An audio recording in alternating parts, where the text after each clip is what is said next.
Get your free copy of the complete tutorial at www.teachucomp.com/free. After recording the time that your employees or subcontractors spend performing services for a customer's job, you can bill the customer for the work performed in an invoice. To do this, create an invoice by selecting Customers, Create Invoices from the menu bar. Then use the Customer Job drop-down to select the customer job to which you have assigned billable time. When you do this, QuickBooks will then display the Billable Time and Costs window.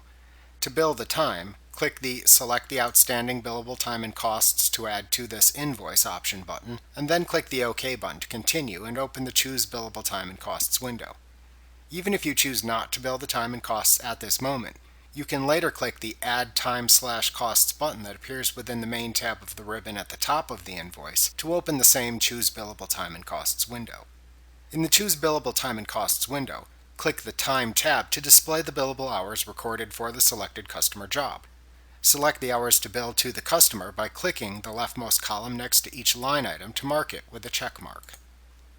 To choose how QuickBooks will import the timesheet data into the invoice, click the Options button in the upper right corner of the tab to open the Options for Transferring Billable Time dialog box.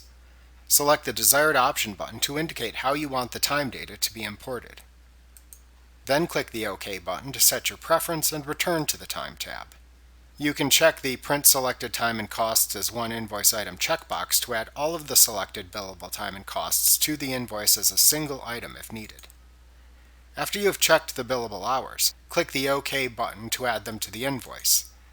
Then complete the invoice as you normally would, and save the invoice by clicking either the Save and Close or Save and New button within the Create Invoices window when you are finished. Like what you see? Pick up your free copy of the complete tutorial at www.teachucomp.com/free.